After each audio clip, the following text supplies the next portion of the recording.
Hey guys, tonight we're diving deep into a journey that's 2,000 years old, but somehow feels like it was written just for you. Imagine this.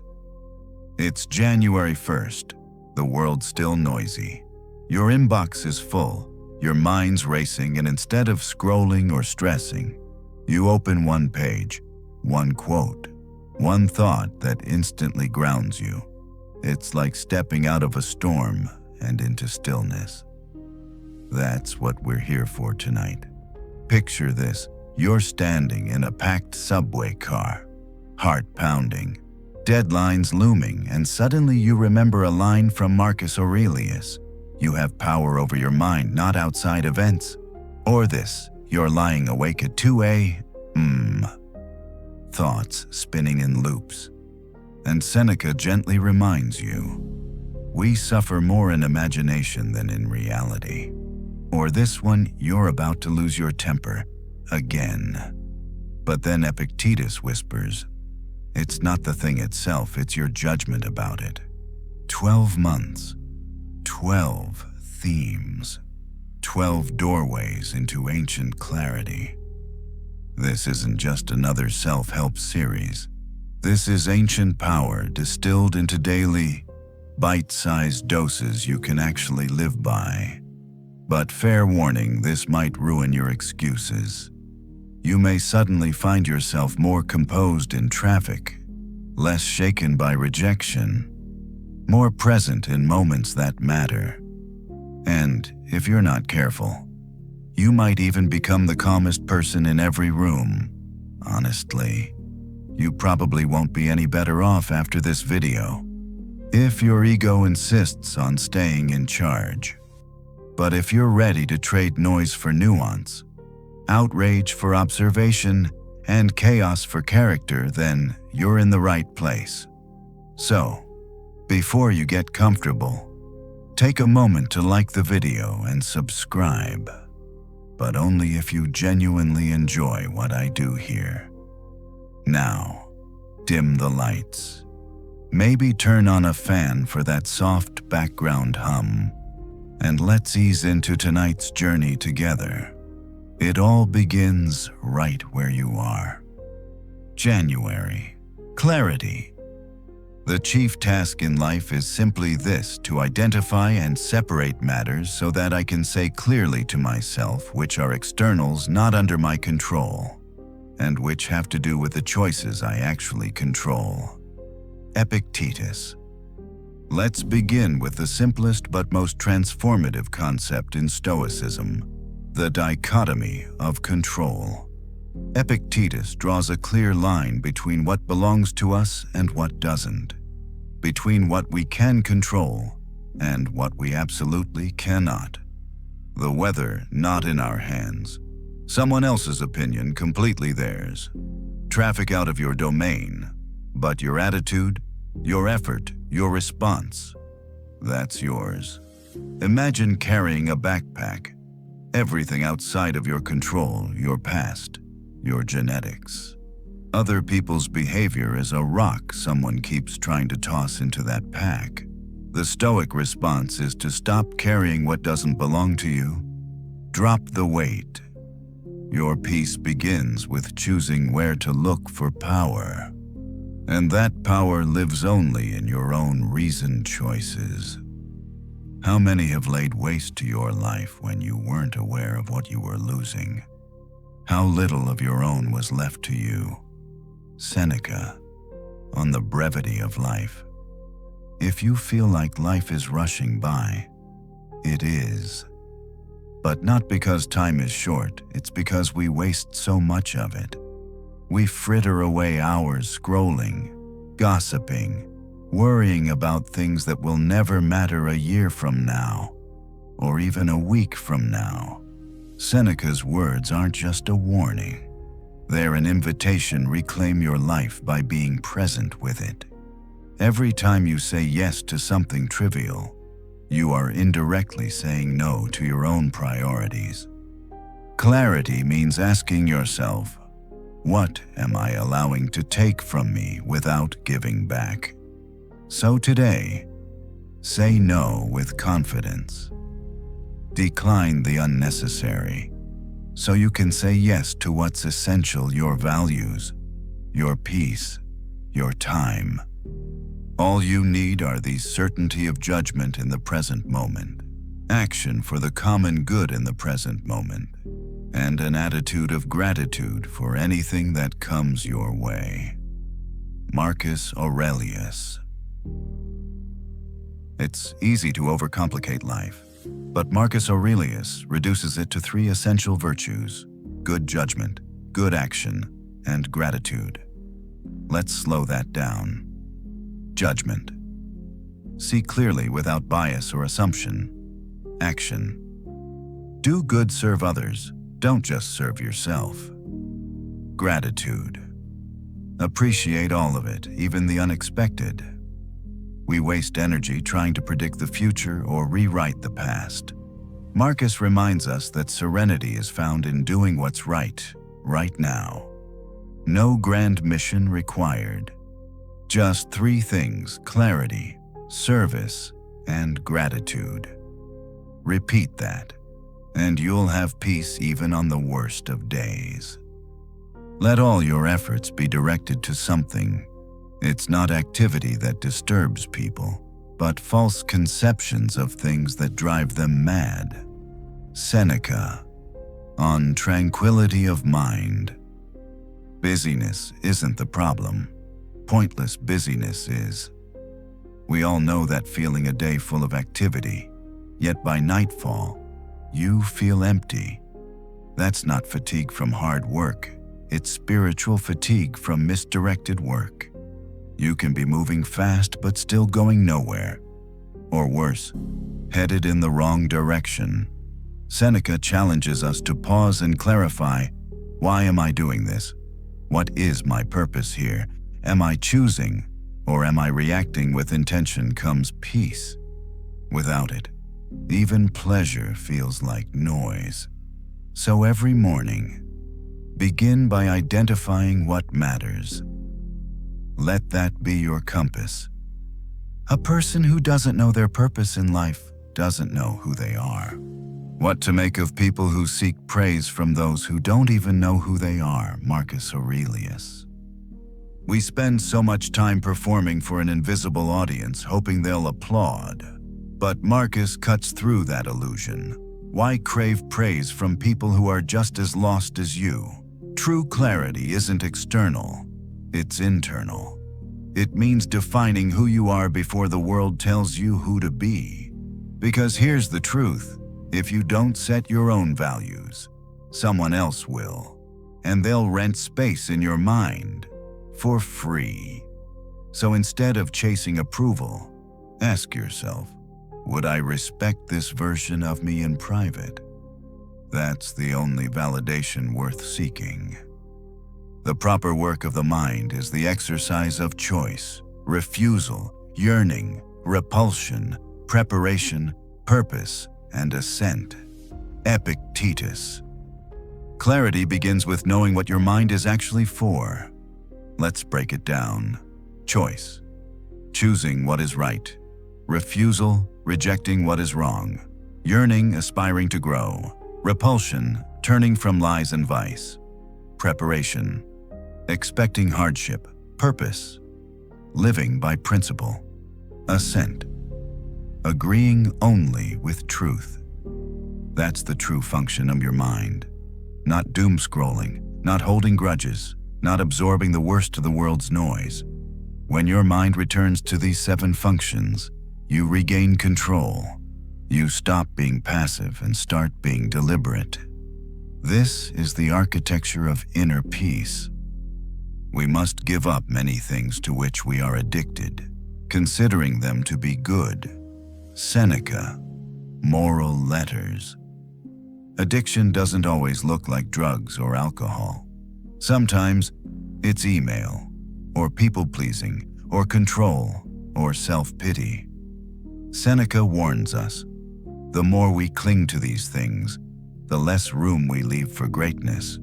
True strength isn't in indulgence, it's in freedom. And freedom means reclaiming the power to abstain. So what's one thing today you could stop doing, not because it's bad, but because it's not serving your best self? Detox your life from distraction. That's where clarity begins. Some things are in our control, while others are not. We control our opinion, choice, desire, aversion, not our body, property, or reputation. Epictetus and Enchiridion. This is the Stoic mic drop. When you absorb this truth, really let it sink in, everything changes. You stop fighting the tide.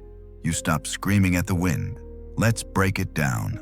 In your control, thoughts, choices, responses. Not in your control, health, outcomes, other people. Clarity means not confusing the two. If you can direct your attention to the first list, you'll live lighter, freer, calmer. Understand at last that you have something in you more powerful and divine than what pulls you like a mere puppet. Marcus Aurelius. We're being pulled constantly by dopamine, by marketing, by ego. But Marcus tells us you are not a puppet. You can pause, you can choose. You're not your impulses. You're not your social feed. You're not the opinion of strangers. Clarity is remembering that. And it's rediscovered every time you take a breath and act with intention. Tranquility can't be grasped except by those with firm judgment. Seneca, Moral Letters.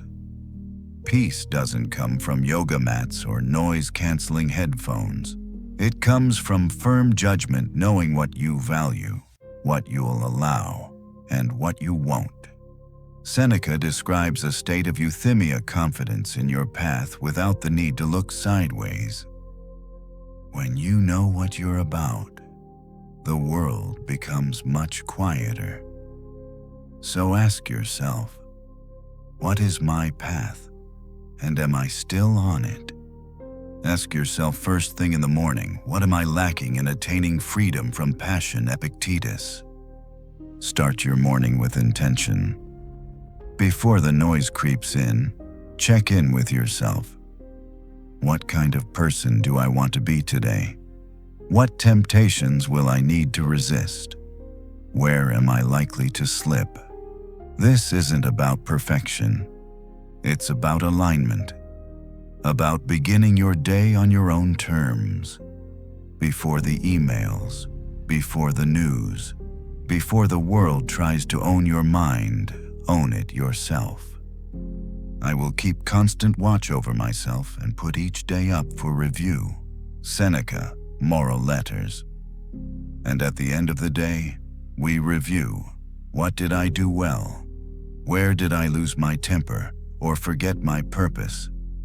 What did I learn? This habit, just 5 minutes, is how you begin to live deliberately. You stop reacting and start refining. Slowly, steadily. You become someone you're proud of. Clarity isn't something you find once. It's something you cultivate daily. Practical examples for January. Journal each morning and evening. Ask what's in my control today. What did I do with it? Practice saying no to one non-essential thing per day. Each day, pick one mental function from Epictetus's list: choice, refusal, etc., and consciously apply it. Do a media fast once a week to reclaim clarity from mental clutter. When a frustrating event happens, pause and say aloud, "Is this within my control?" February, passions and emotions. No person is free who is not master of themselves. Epictetus. Freedom is not found in doing whatever you want. It's in not being driven by whatever wants you. Most people live like passengers in their own lives, dragged by whims, urges, fears, and mood swings. Epictetus flips that idea. Freedom doesn't come from indulging desire, it comes from governing it. The moment you notice anger rising and choose patience. The moment you feel envy and shift into gratitude. That's self-mastery. And with that, you become free not just from emotion, but from manipulation. You can't stop emotions from knocking, but you can decide whether they're allowed to move in. If you are irritated by every rub, how will your mirror be polished? Rumi echoing Stoic sentiment. Life will rub you the wrong way. People will disappoint you. Plans will fall apart. But what if that friction is the very thing that sharpens you? The Stoics believed that emotion, especially discomfort, is not the enemy. It's the catalyst. Anger is a signal. Fear is a test. Frustration is feedback. Your job isn't to eliminate all friction. It's to become the kind of person who uses it to grow smoother, wiser, clearer. So when you feel an emotional sting, ask, what is this here to teach me? It is not events that disturb people. It is their judgments concerning them. Epictetus, Enchiridion. Your house didn't ruin your day. That email didn't destroy your mood. That driver didn't make you mad. They acted. You judged. This is the Stoic superpower, knowing that between stimulus and response, there is space. And in that space is your freedom. You can rewrite the story in real time. A delay becomes a chance to breathe. A rude comment becomes a lesson in restraint. A breakup becomes a path to deeper self-understanding. Events happen, but how you interpret them, that's where the drama or the peace begins. What need is there to weep over parts of life? The whole of it calls for tears. Seneca, on consolation to Marcia. Seneca, in his usual dry humor, reminds us life is hard, always has been, always will be. Instead of being shocked by this, Stoicism invites us to expect it, to welcome the struggle as a shared human reality, not a personal punishment. When we say, "Why me?" we've already lost the frame. The Stoic flips the script. Why not me? Loss, pain, chaos. These are not deviations. They're the texture of living. And the more we accept them, the less they dominate us. You don't need to harden your heart. You just need to stop expecting ease. We suffer more in imagination than in reality. Seneca, Moral Letters. Your mind is the best horror screenwriter in the world. It imagines every worst-case scenario. It plays out insults that were never said. It relives old wounds. And in doing so, it creates pain from thin air. Seneca tells us most of what we fear will never come to pass. And even when pain does come, it's rarely as unbearable as we imagined. If you're suffering, pause. Ask, is this happening now, or only in my head? Train your mind to stay with the real moment, not the invented one. A fit body is a good thing to have. A fit soul is a better thing to be. Epictetus. We train our bodies, but what about our emotions?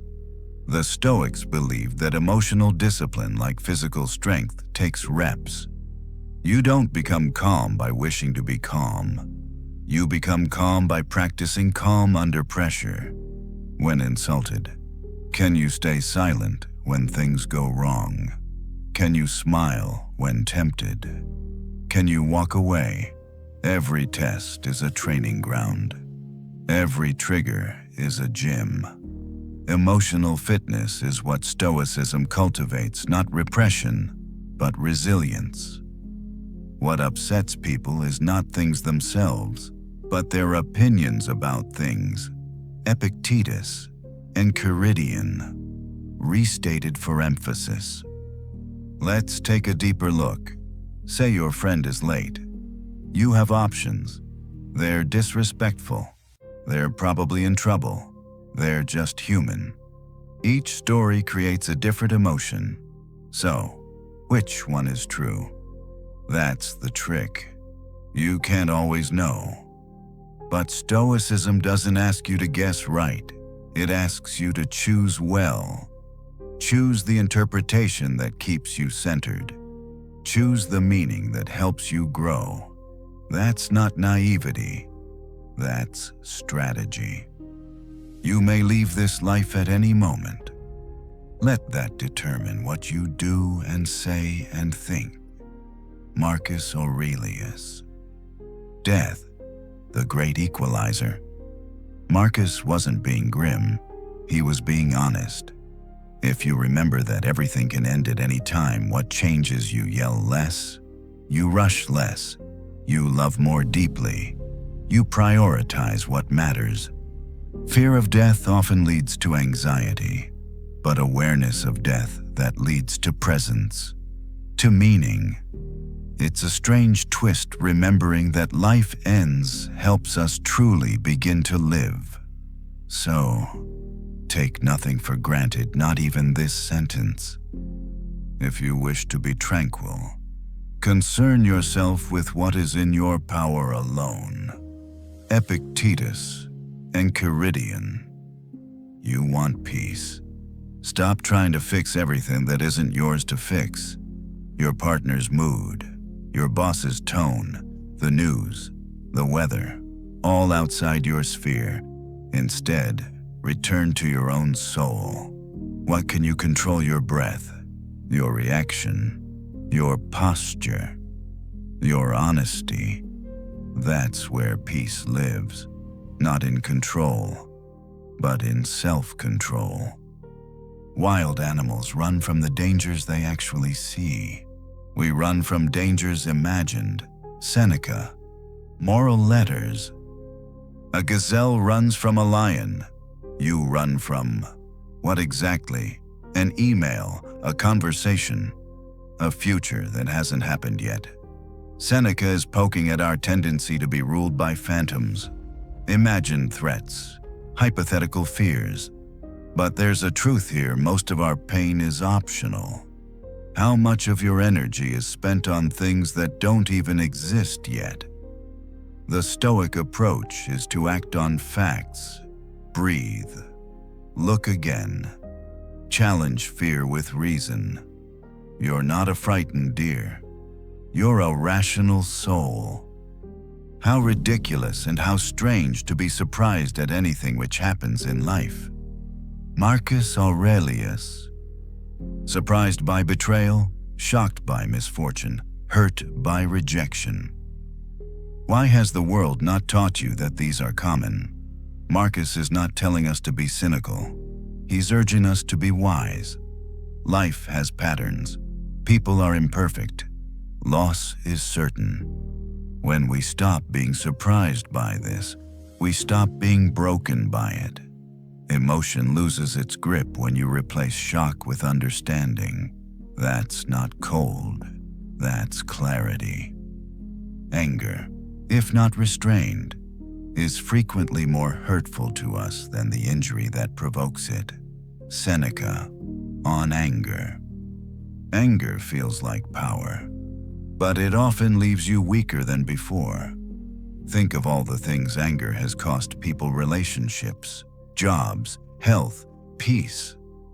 Seneca's warning is sharp anger isn't just dangerous, it's self-inflicted. It punishes you more than your enemy. And worse, it takes away your wisdom when you need it most. So the next time anger arises, don't suppress it, study it. Ask, what is this really about? Is there a better way to respond? And then respond like the person you want to be. Practical exercises for February. Emotion audit. Once a day, name the emotion you felt most strongly and reflect what story triggered it. Was it true? Anger pause. Whenever you feel anger rising, wait 5 seconds. Breathe, respond, don't react. Imagination check. Catch yourself when you're projecting fears. Ask, is this real or imagined? Reframe practice. For every negative event this week, write down a more constructive interpretation. Memento mori place. A small reminder on your desk or wall that says, you may leave life at any moment. March, awareness. If a person gave away your body to some passerby, you'd be furious. Yet you hand over your mind to anyone who comes along, so they may abuse you, leaving it disturbed and troubled. Have you no shame in that, Epictetus and Caridian? Let's open March with a challenge. Be more protective of your mind than your phone. You wouldn't let a stranger walk up and start tapping random buttons on your device, but you let angry tweets, rude coworkers, or passive-aggressive texts press all your internal buttons without resistance. Awareness begins with boundaries. Stoics guard their peace like it's their property because it is. And if your mind is your temple, not everyone gets to walk in with muddy shoes. Your thoughts are yours. Start acting like it. Don't you see the plants, the birds, the ants, the spiders, the bees going about their individual tasks, putting the world in order as best they can, and you're not willing to do your job as a human being? Marcus Aurelius. Marcus is not scolding. He's reminding us nature is purposeful. So why shouldn't we be? The bee doesn't need a to-do list. The tree doesn't ask if it should grow. They follow their nature. And your nature, as a human, is to reason, to reflect, to contribute, to act with meaning. Awareness is returning to your role in the larger whole, not out of pressure, but out of purpose. What's your task today? Do it well, and you'll sleep deeply. Don't be overheard complaining, not even to yourself. Marcus Aurelius. Think about this. How many thoughts in your day are complaints disguised as commentary? This is so unfair. Why do they always do this? I can't believe this is happening again. These are all thoughts that drain your energy and distort your awareness. The Stoics didn't ask us to suppress what's wrong. They asked us to face it usefully, to notice what's within our control, and to stop repeating what isn't. Every complaint you drop frees your mind for deeper work. The first step: don't be overwhelmed by the impression. Say to it, wait a moment, let me see who you are and what you represent. Let me put you to the test. Epictetus. Not every emotion deserves a microphone. Not every thought deserves a home. This is a Stoic training drill. When a strong impression hits pause, don't react, interrogate it. You might ask, is this thought true? Is this feeling useful? Am I making assumptions? Awareness is the art of delay, of choosing your response, instead of handing it over to the first emotion that knocks. Practice it today. Start small. One pause can prevent 1,000 regrets.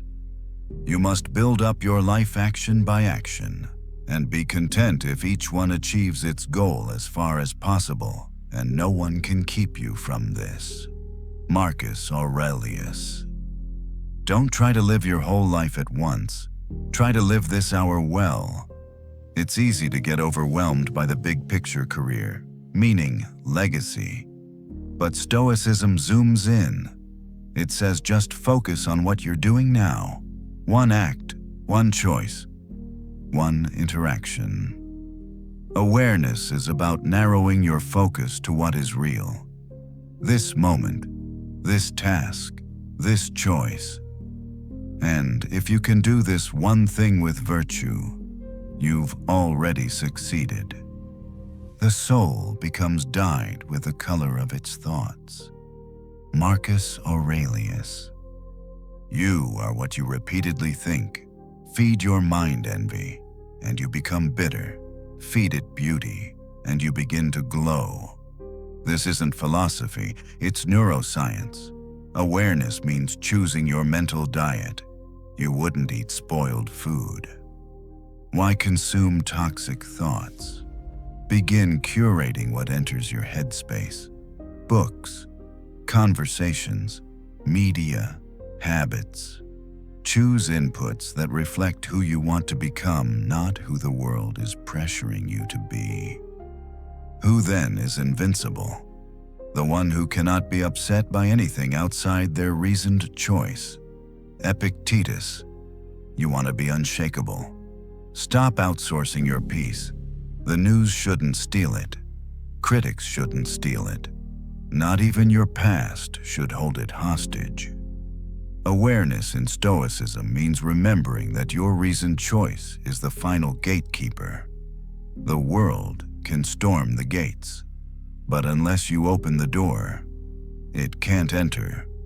Start choosing what you allow to disturb you, and realize that peace isn't found, it's defended. Receive without pride, let go without attachment. Marcus Aurelius.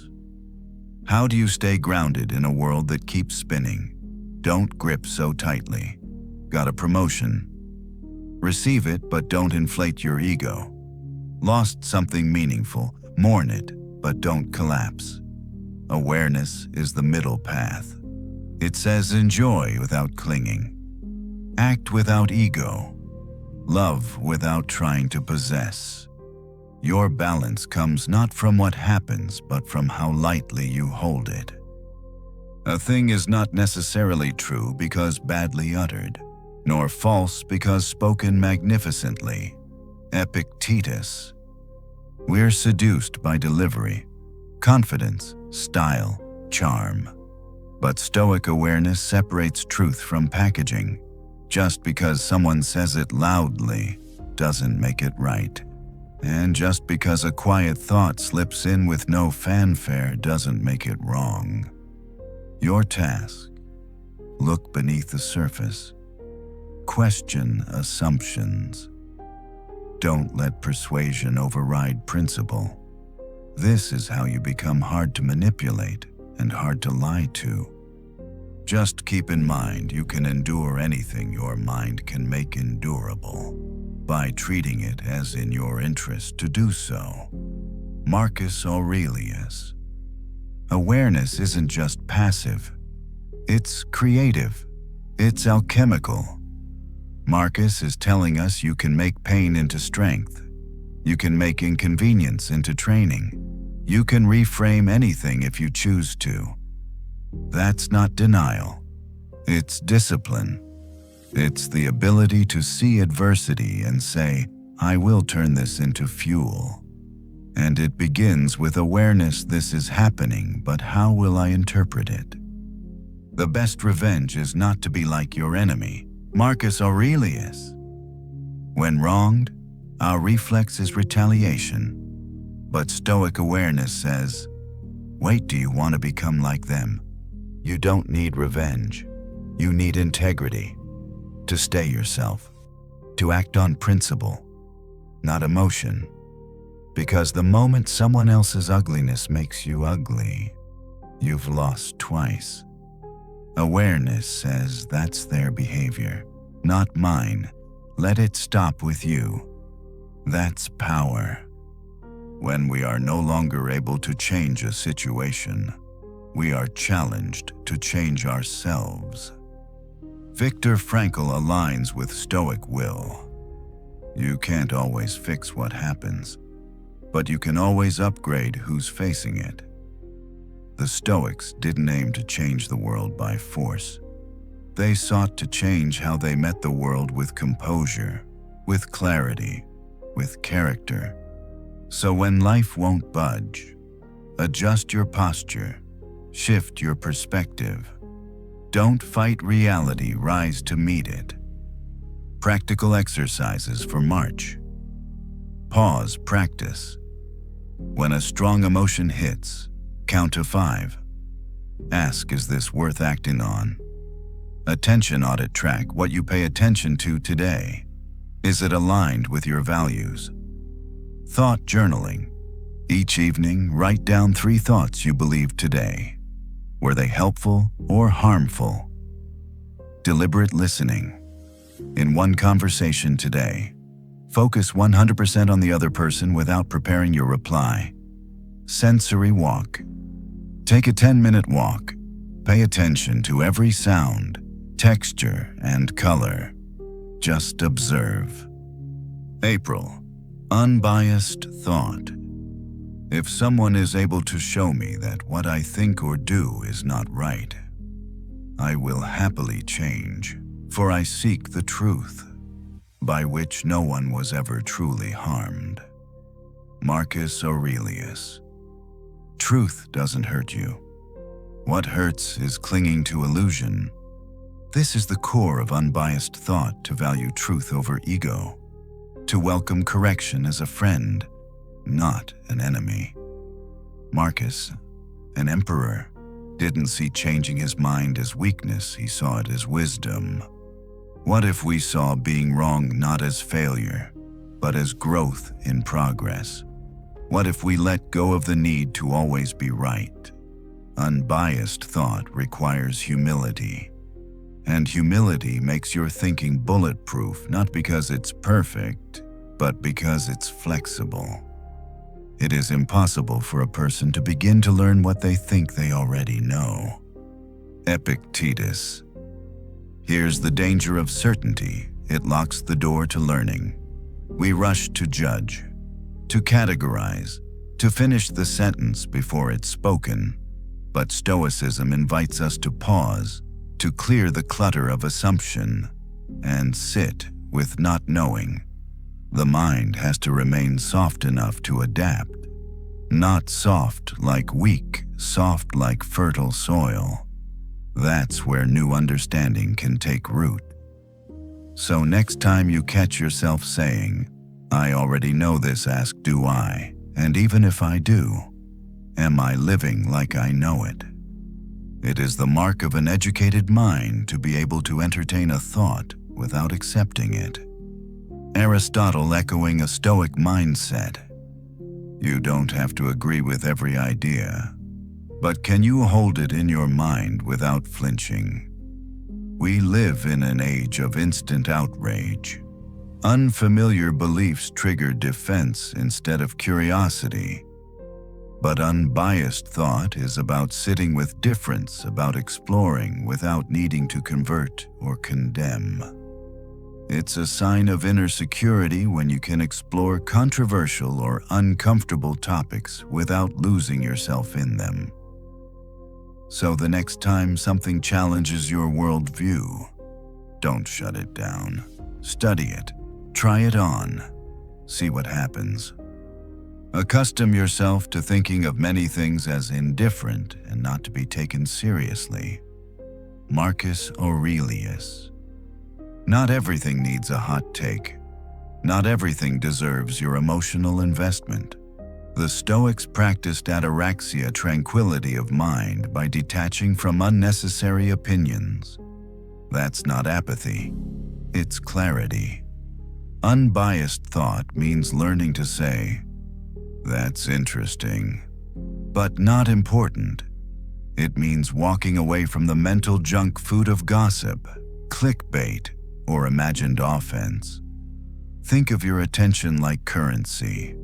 Spend it only where it earns you growth, peace, or purpose. He who does not know what the world is does not know where he is. He who does not know why he is here does not know what he is or what the world is. Marcus Aurelius. This is a wake-up call. How often do we live on autopilot, never stopping to ask why? Marcus urges us to stop drifting through life. Philosophy begins when we ask questions that have no quick answer. What am I? Why am I here? What is the nature of this world? Unbiased thought isn't just about facts, it's about orientation, knowing your place, not in terms of status, but in the order of things. This reflection may not bring comfort, but it brings alignment, and from alignment comes purpose. Don't demand that things happen as you wish, but wish that they happen as they do happen, and you will go on well. Epictetus. Enchiridion. Most of our mental suffering comes from resisting what is. Unbiased thinking allows us to see events as neutral. It's our stories about them that turn them into suffering or joy. A flat tire is a flat tire. It's your internal narrative, "This always happens to me," that turns it into torment. The Stoic mind trains itself to see things clearly, not dramatically, not better than they are, not worse, just as they are. This is mental judo, using reality as it comes, not fighting what already exists. You must understand that it is not what is said that upsets us, but our interpretation of it. Epictetus. Someone insults you. One response is rage, another is indifference, another is curiosity. Same stimulus, different story. Unbiased thought helps you insert a gap between what happens and what it means. That's where your power is. Was that really an insult? Was it about you or their own projection?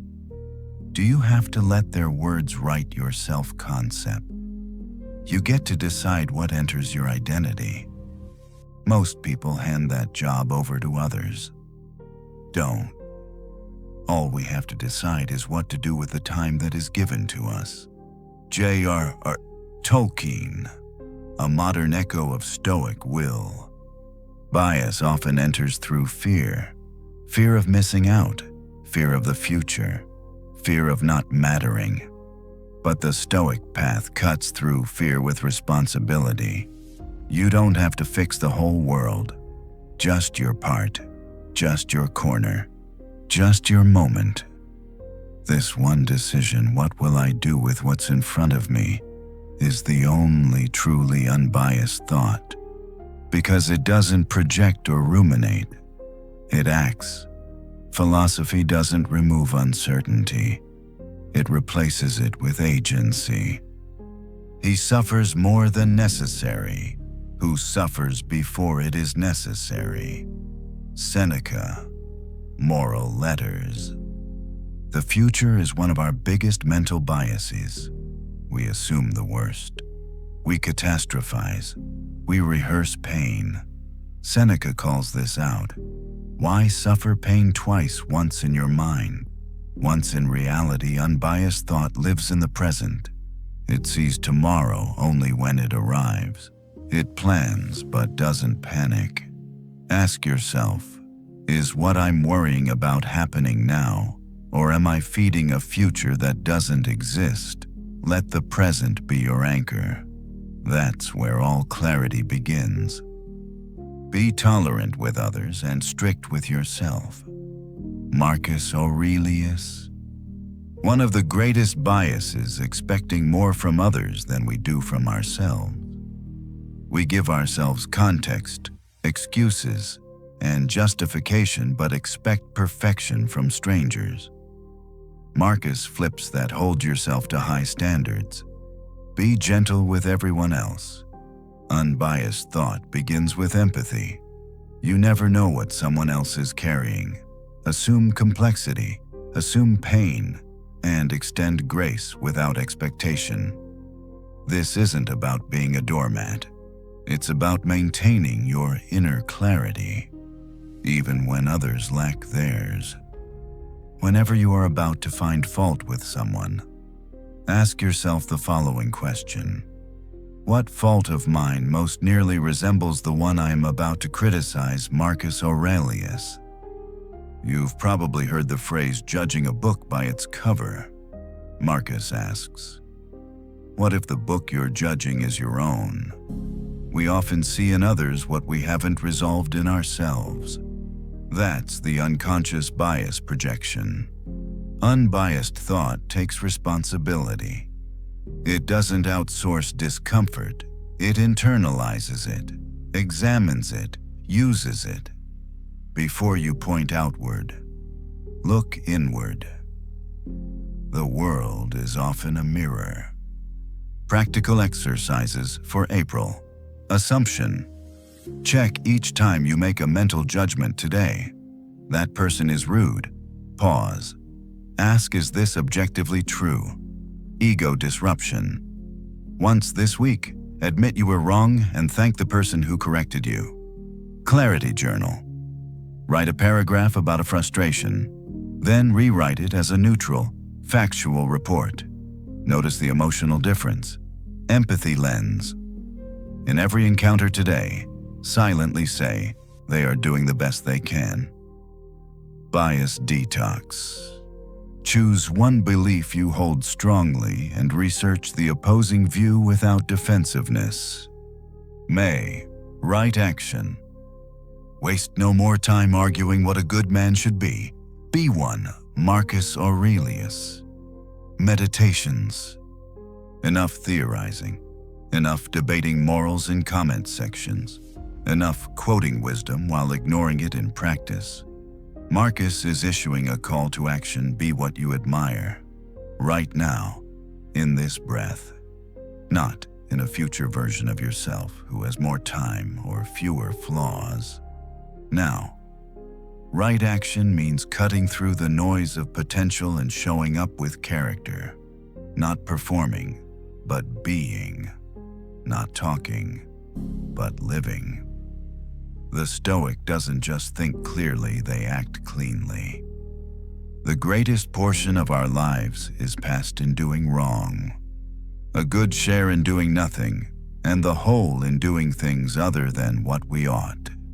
Seneca, on the shortness of life. This quote hits like a mirror. How much of your life is lost to passivity, to busy work, to avoidance? Seneca's challenge isn't just to stop doing wrong, it's to stop doing what doesn't matter. Right action means aligning your life with purpose, not productivity, not people-pleasing, not empty obligation. You are allowed to reclaim your energy from distractions. You are allowed to redesign your day around what truly matters. Begin with this question. What is the one action today that would be worthy of who I want to become? First, say to yourself what you would be, and then do what you have to do. Epictetus. You want to be brave? Do something that scares you. You want to be wise? Reflect before you speak. You want to be disciplined? Keep a promise to yourself today. The Stoic path begins with vision and ends with behavior. What you want must become what you do. Right action isn't random, it's rooted in identity. Decide who you are, then let your choices reinforce it. One clean decision at a time. If it is not right, do not do it. If it is not true, do not say it. Marcus Aurelius. Let this be your daily code. Simple, direct, demanding. You don't need a 10-step ethical framework, just this. Is it right? Is it true? If not, walk away. Let it die in silence. Right action means removing self-justification. No more mental gymnastics. No more but everyone else. Or just this once. Your soul already knows. Listen to it. Don't explain your philosophy. Embody it. Epictetus, Enchiridion. There's a difference between belief and behavior. You can wear Stoic quotes like armor, but until your actions match your words, it's just costume. Right action is silent proof. No hashtags needed. No applause required. The question isn't, do I understand Stoicism? It's would someone watching me for a day know what I stand for. Let your life be the argument. A tree is known by its fruit, a person by their deeds. Ancient proverb, echoed by Musonius Rufus. No one cares what you intend to do. They care what you actually do. Right action doesn't live in potential. It lives in practice, in follow-through, in sacrifice. It means returning the cart in the parking lot, showing up when it's inconvenient, choosing courage when silence is easier. That's fruit. That's the test. The rest is just noise. Man is not worried by real problems so much as by his imagined anxieties about real problems. Epictetus. Most days, fear paralyzes action, not failure. We don't do the right thing because we overthink the consequences. We imagine resistance, rejection, embarrassment, and so we stall. But the Stoic doesn't let imagined fear override actual duty. You don't need to predict how things will turn out. Just do what's right and let the rest unfold. That's the contract. Action cures anxiety, not the other way around. How long are you going to wait before you demand the best for yourself? Epictetus. Not perfection, not sainthood, but your best, your most honest, your most present, your most disciplined, your most generous. The delay ends today, not because it's easy, but because right action doesn't wait for ideal conditions. It creates them. That's the Stoic challenge. Meet the moment with what you already have. Choose the best action available, again and again. The impediment to action advances action. What stands in the way becomes the way. Marcus Aurelius. The obstacle isn't in your way, it is the way. Right action is forged in fire, in conflict, in friction. That uncomfortable meeting, that missed opportunity, that rejection, they aren't signs you should quit. They are invitations to evolve. Every resistance is a forge. It either shapes you or shatters you. That's a choice. You don't need a clear path. You need the courage to walk the one you've got. Who then is invincible? The one who cannot be dissuaded from doing the right thing. Epictetus. The invincible aren't immune to pain. They're committed to virtue despite it. You'll be tempted to compromise, to shortcut, to avoid the cost of integrity. But the Stoic knows right action is not about reward. It's about right. Even when it costs you praise. Even when no one sees. Even when it hurts. That's where strength lives, not in comfort, but in conviction.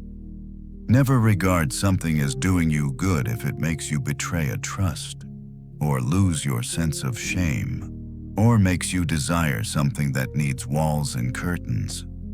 Marcus Aurelius. Not everything that feels good is good. Ask yourself, can I be proud of this choice in the daylight? Could I explain it to someone I admire? Would I want this to become a habit? Right action means aligning with conscience, not convenience. With transparency, not secrecy. If it requires hiding, it isn't yours to hold. Be the same person in the dark as you are in the light. Don't aim to be perfect, aim to be useful. Modern Stoic reinterpretation. Perfection paralyzes. Usefulness liberates. You won't always get it right, but you can always move in the direction of service, virtue, contribution. Make the call, apologize, volunteer, write the thing, build the bridge. Do the next right thing, not the ultimate right thing. just the next one. And suddenly, your days will start stacking up into a life worth remembering. Practical exercises for May. The one thing. Each morning, write down the one action today that would make you proud, then do it. Virtue check-in. Before any decision, ask, is this courageous? Is this just? Is this wise? Is this temperate? Do it anyway. Choose one thing you've been avoiding out of fear. Do it this week regardless of outcome.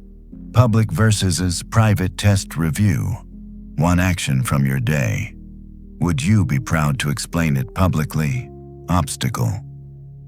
Flip, identify a current challenge. Write down how it could serve your growth rather than block it. June, problem solving. The greater the difficulty, the more glory in surmounting it. Skillful pilots gain their reputation from storms and tempests. Epictetus. Everyone wants a smooth journey, but only rough seas make great sailors.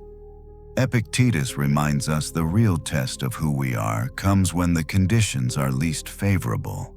When things go wrong, the average person asks, "Why me?"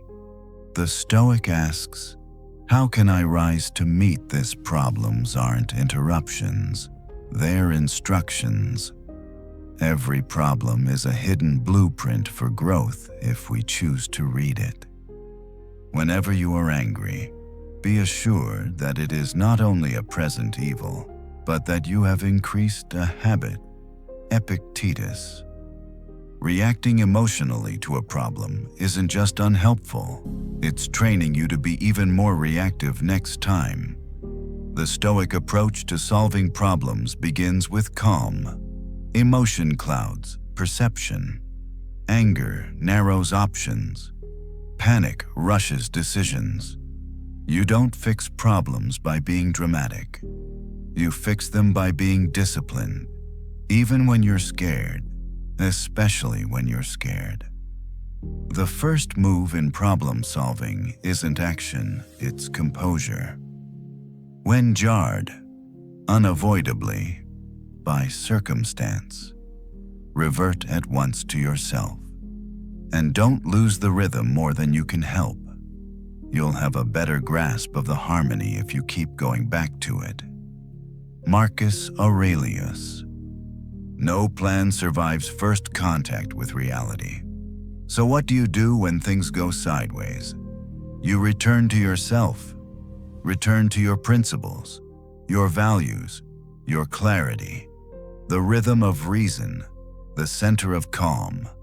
You won't stay centered 100% of the time, but the Stoic learns to return faster.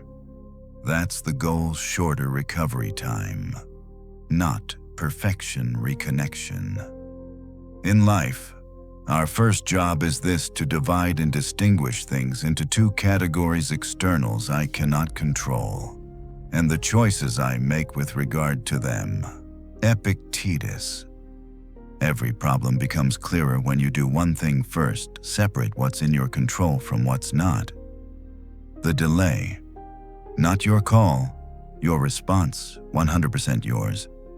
The layoff, not yours, how you adapt, entirely yours. This simple mental filter takes a blurry mess of chaos and brings it into focus. Your job isn't to fix everything, it's to fix what you can fix. That's where freedom lives. Just as nature takes every obstacle, every impediment, and works around it, turns it to its purposes, so too can a rational being turn each setback into raw material and use it to achieve its goal. Marcus Aurelius. Nature doesn't resist storms. It grows around them. The Stoic solves problems by adapting, not forcing. That's real resilience, using what's available to move forward, even if it's not ideal. The question isn't, how do I get my way? It's, how do I turn this into a way? This mindset turns setbacks into strategy. It makes you unstoppable not by removing problems, but by making you unbreakable. People are not disturbed by things, but by the views they take of them. Epictetus and Caridian. This is a cornerstone of Stoic problem-solving reframing. It's not the event that causes distress. It's your interpretation of the event, that rejection. Maybe redirection. That conflict may be a test of maturity. That failure may be the foundation of future strength. The problem isn't the problem. The problem is how you see the problem. Change your lens, and the solution often reveals itself. Begin each day by telling yourself, "Today I shall meet with interference, ingratitude, insolence, disloyalty, ill will, and selfishness, all of them due to the offender's ignorance of what is good or evil." Marcus Aurelius. Premeditation malorum. The premeditation of adversity. Marcus started each day by expecting problems, not in a cynical way, but in a prepared way. The Stoic doesn't get blindsided by difficulty. They anticipate it, prepare for it, and respond with grace. Try this before your day begins. Mentally walk through the likely friction points, the traffic, the difficult person, the delay. Then, when it happens, you won't be surprised, you'll be steady. Difficulties show a person's character, so when trouble comes, think of it as training. Epictetus. Each problem is a workout for your soul. You want to be courageous. Problems provide reps. You want to be patient. Problems test your range. You want to be creative. Problems force it. The Stoic doesn't seek a problem-free life. They seek a stronger self through the fire. The question isn't, why is this happening? It's, who am I becoming because of this? Stop letting yourself be distracted. It is not past or future that troubles you, but always the present, which, if well attended to, brings nothing but peace. Marcus Aurelius. Most problems feel bigger than they are because we drag in baggage from the past or fear from the future. Marcus teaches us to return to the present, not the drama of it, just the task of it. What can I do right now? What step can I take? Even if it's small. Often, the solution isn't found in thought, it's found in movement. Right now is where life happens. It's also where problems get solved. To bear trials with a calm mind robs misfortune of its strength and burden. Seneca, on Providence. You can't always stop hardship from arriving, but you can decide how much power it has over you. Calm isn't weakness, it's a weapon. It disarms chaos. It stares down crisis without flinching. It lets others panic while you strategize. The Stoic doesn't hide from pressure. They step into it with a quiet mind. That quiet mind is what turns difficulty into achievement. When you arise in the morning, think of what a privilege it is to be alive, to think, to enjoy, to love. Marcus Aurelius. Not every problem needs a solution. Some need perspective. Start with gratitude, even for the challenge. This doesn't mean pretending everything is fine. It means remembering that you're still here, thinking, learning, growing. That alone is reason to act not in bitterness, but in strength. Gratitude doesn't make the problem smaller. It makes you bigger. Apply yourself to what's in front of you, as if it were meant for you. Marcus Aurelius. You don't need a different life. You need a different approach to this life. This problem, this moment, it was made for you. Not to break you, but to call you up, to summon something hidden, to test something dormant. The Stoic doesn't wish for a different reality. They work with what is fully, honorably, courageously. That's how problems are transformed into progress. Practical exercises for June. Problem breakdown. Take a current challenge and divide it into 2 columns. In my control, not in my control. Daily adversity drill. Each morning, mentally rehearse one likely challenge. Plan your ideal response. Reframe practice. Choose a difficult event and write down 3 alternative, positive interpretations. Calmness. Reps. Pick one annoyance each day and practice responding with full composure. Gratitude reboot list. 3 things you're thankful for even when problems are loud. You don't need to figure it all out tonight. Just hold on to one idea, one quote, one reflection that made you pause. Let it sink into the background of your thinking, quietly working in you as you sleep. You're not behind. You're not broken. You're becoming slowly, deliberately, like everything worthwhile. So close your eyes, if they're not already. Let the day fade out gently. You made space for something deeper tonight, and that matters. You're doing just fine. Good night, my friend. Stay steady, and we'll meet again soon. Sweet dreams.